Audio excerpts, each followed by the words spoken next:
नमक बनता है, उस नमक बनाने वाली जगह काले कलर का उपयोग किया जाता है, क्योंकि काला कलर गर्मी को खींचता है।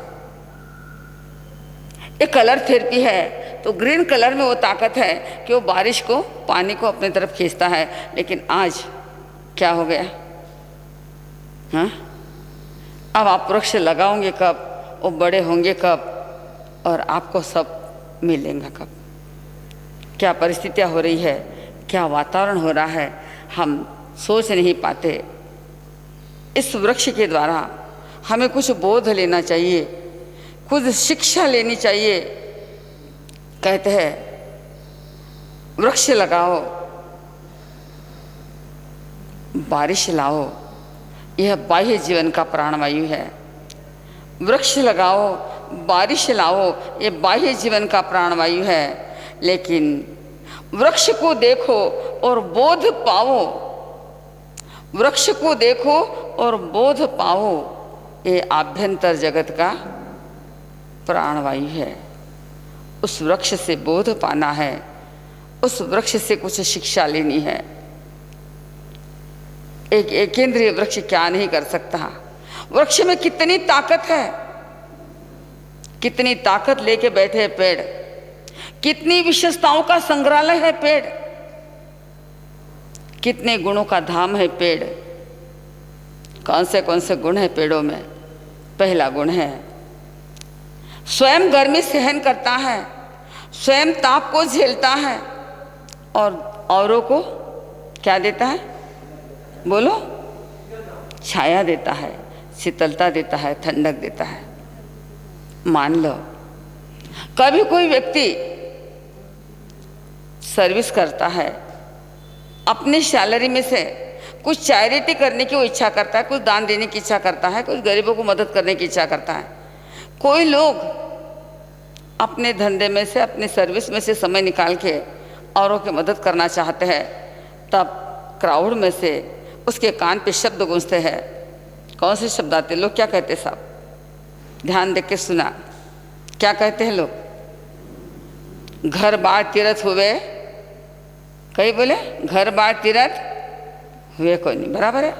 घर बेच के तीर्थ हो सकता नहीं, पर वो लोग ऐसा क्यों नहीं बोल सकते कि घर बार के दारू पी नहीं सके, घर बेच के गलत काम कर नहीं सकते, घर बेच के घर में टीवी फ्रिज आदि सामान नहीं ला सकते? ऐसा बोलने वाले लोग नहीं है। आज टॉन्ट और टॉर्चर करके इंसान को स्वार्थी बनाने के लिए हजारों लाखों लोगों ने पीएचडी कर ली। मानव को स्वार्थी बनाने के लिए कई कर ली पीएचडी, लेकिन किसी वृक्ष ने, किसी वृक्ष को यह कहते हुए सुना है कि हम गर्मी सहन करके दूसरे को छाया नहीं देंगे? सुना कभी किसी वृक्ष ने किसी वृक्ष को कहा है, सलाह दी है? बोलो पक्का? और हमने तो दी होंगी सलाह किसी को कि नहीं दी? कोई वृक्ष किसी वृक्ष को सलाह नहीं देता है कि अपन गर्मी सहन करके दूसरे को छाया नहीं देना। बंधुओं, वृक्ष में बोध देते हैं कि तुम कष्ट सहन करके भी औरों को क्या दो? शांति दो, शीतलता दो, छाया दो। अरे छाया देना तो दूर, तुम्हारा कोई बंगला है, बंगले के बाहर कोई ओटा है, ओटे पे गहरी छाया है, उस छाया पे कोई अनजान व्यक्ति आके बैठ जाता है, तो आप लोग क्या करते हो? बोलो उठ उठ, इथून इथं बसायचं नाही, हे बसायची जागा नहीं। घर के बाहर बैठा है, ओटे पे बैठा है, गर्मी से घबराया हुआ व्यक्ति है, छाया के लिए बैठा है, लेकिन आप उतना भी मन उदार नहीं कर सकते। धन्य है उन पेड़ों को, इतनी गर्मी आताप झेल के थके हारे पथिकों को छाया देते हैं, शांति देते हैं, ठंडक देते हैं। आज तक हमने किसी के हृदय को ठंडक देने का काम किया है? किसी के हृदय को ठारने का काम किया है? बोलो, ठारने का कि जलाने का काम किया? आजकल के लोग जिंदगी भर तीन ही काम करते। कितना काम कर? तीन ही काम कर। पूरे जीवन भर में तीन ही काम करते। सारे इंसान सुन लेना, ज़्यादा कहीं करो नहीं थे, फक्त कितना काम करो? सिर्फ तीन ही काम करते हैं। कौन से हो तीन काम? पहला काम है भागा दौड़ी, दूसरा काम है हाथा जोड़ी, और तीसरो काम है माथा। और कोई काम है क्या? हाँ, जिंदगी भर दौड़ते रहे, हाथ जोड़ते रहे और अंत में माथा फोड़ते रहे। लेकिन वृक्ष देखिए बंधु, एक इंद्रिय जीव है। वृक्ष का पहला गुण है गर्मी सहन करके औरों को छाया देना। हम भी उनसे सीखे कि कोई हमें कष्ट भी दे, लेकिन हम बदले में उसको कष्ट नहीं क्या देंगे, छाया देंगे, शांति देंगे, सुकून देंगे। वृक्ष क्या करते हैं साहब? दूसरा काम वृक्ष का क्या है? पत्थर से चोट करने वाले को क्या देते हैं? वो फल देते हैं। पत्थर से चोट करने वाले प्राणियों को, इंसान को फल देते हैं। मैं आपसे पूछना चाहूंगी, आग से आग को बुझाना है तो पेट्रोल डालने से आग बुझेगी या पानी से? करेला कड़वा है, उसमें सुदर्शन चूर्ण डाला तो वो कड़वा होगा या मीठा?